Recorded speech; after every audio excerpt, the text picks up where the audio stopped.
everyone, welcome back to the channel, welcome back to yet another video, and welcome back to yet another match review. It finished at the Vitality, Bournemouth 3, Bristol City 2. Another away day, another defeat. It just is getting overly repetitive. It's not good for my mental health, but here we are. I've just had a bit of fun washing dishes as well. So, look, what I'm saying, that's kind of a stress relief at the moment. Look, poor display, really. Actually, I kind of take that back. The defeat, I know we conceded 3, but let's be honest, Bournemouth are very good. If they had this team for the whole of the season, they had Phillips in it, Cantwell in it, I know. Who else is in it at the moment? No, Siriki Dembele. Throughout the whole of the season, I think they'd be comfortably in first place by a country mile. Look, they're very good, and we can't really complain about that. Very good side, but we did compete, and at the moment, that's a very real thing. We can take something to cling on. But this was the team news for City. Bentley in goal, Andi, Closer, Atkinson as a back 3. So Tim Closer stays still, no Thomas Callas in that back 3. De Silva, James, Scott comes in for Masengo, Pring, Andi Weimann, Naki Wells, and Chris Martin. Obviously, Antoine Semenyo was never going to start this game. So Naki Wells comes in, who did well against West Brom, didn't he? So yeah, overall, not a bad lineup. I would have gone with personally Masengo in there instead of Alex Scott. That's Pearson's decision, not mine. So he actually take the lead in this one through Rob Atkinson on 4 minutes. It's a set piece. Wait, actually, I'll just rewind back that. Bristol City Football Club in 2021-2022, in the 2021-2022 campaign, have scored a set piece, a corner, a cross. Ridiculous, isn't it? That's quite hard to imagine, isn't it? Yeah, I think so too. Atkinson, bullet header, past Travers, kind of blinded by a couple of people in front of him, actually, Mark Travers. But then Dom Solanke scores with 5 minutes remaining. I think just get to half time at 1-0. No. Bristol City defence going, no, that is not happening. We don't do the normal around here. Who does? Bournemouth goes 1-1 by 5 minutes before half time, and you just know from there on it's gonna go in Bournemouth's direction, isn't it? 7 minutes after half time on 52, Lewis Cook, it's a beauty of a goal, and it makes it 2-1 to Bournemouth. 58, Hannah Masengo comes in for Cam Pring. 72, Siriki Dembele comes in for Jaden Anthony.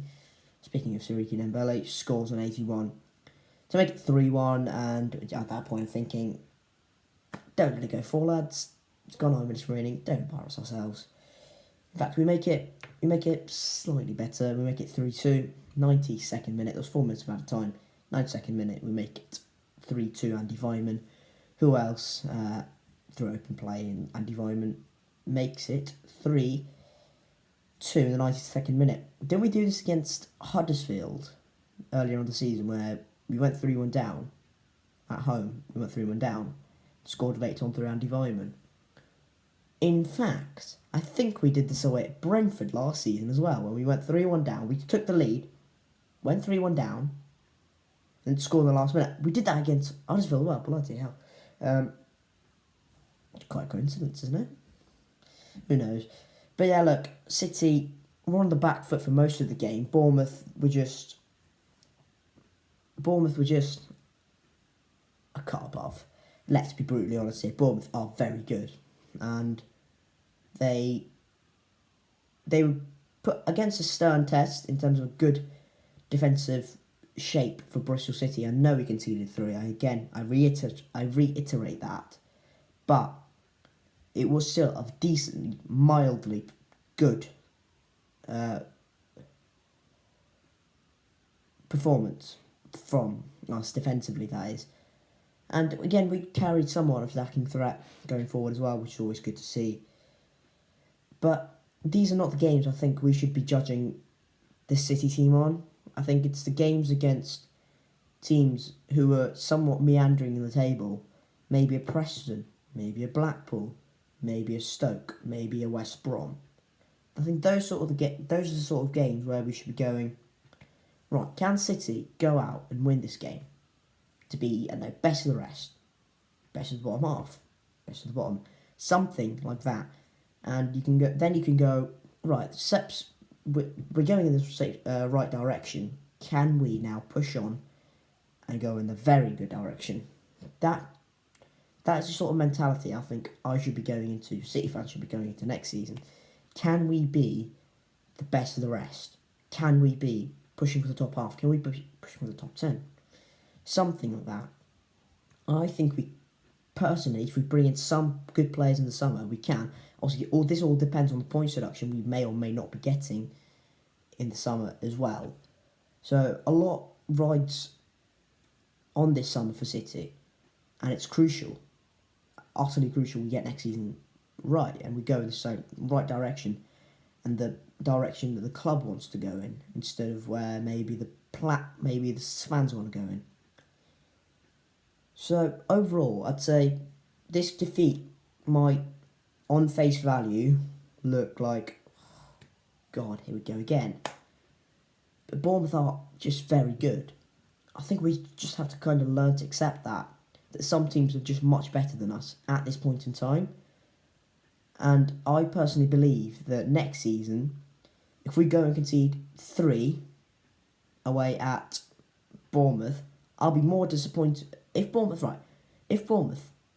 was next season and Bournemouth were still in the Championship, which is not going to happen, let's be brutally honest, we concede 3 there next season, I'll be frustrated. But this season, it feels different. It feels slightly different, doesn't it? It feels like, right, we've got acceptance mode. Now we need to push on. We can't stay in this acceptance mode of mediocrity for a long period of time. We've got to now initiate the plan. We've got 1 year through the plan, Nige. What's next year? Is it pushing for the top half? Is it pushing and competing with all the teams in the division, no matter where they are, competing with every single team in the division, team in the division, no matter if they're top of the league, no matter they're 10 points clear of second, 20 points clear of third, we've got to compete with them. I think that's some sort of mentality we've got to instill into the Bristol City squad. Whether it's similar to next season, whether it's not similar to next season, I don't know. But we've got to make sure we instill that sort of mentality into next season and then into the further seasons. Because otherwise, this club's just going to stay where it is or going to drop off. Because that, at the moment, is a trajectory to last season. Right, 12th under last season, Lee Johnson. And sharp decline to 19th. Now we've stayed. We're going to stay here for a few more seasons. And then have another sharp decline into League One. Hope not. Hope we compete next season. I'm not expecting. I'm not stupid. I don't expect City to be in the top 6 or anywhere near the top 2 or winning against the Norwiches of this division, the Watfords of this division, or the Fulhams or the Bournemouths, or the Burnley if they go down, the Everton if they go down. I'd expect us to go away to Carrow Road, away to Craven Cottage, away to Vicarage Road, and win convincingly. No, that is not what's happening here. We've just got to compete with them. Please, just compete with them. That was a decent example of what I want to expect from next season. We go away to the bigger teams, and go, right, they've got a bit more quality than us, that's fine, but do not say they've outrun us. Do not say they've worked harder than us. Do not say they've competed more than us. That is not what I want. And I'm sure that is not what Nigel Pearson wants either. Right, thank you guys for watching. Hope you've enjoyed that. If you have, please make sure to hit like on this video. Comment down below your thoughts on yet another away defeat for Bristol City this season. Thankfully, there's only 6 games left. I said that last season, didn't I, as well?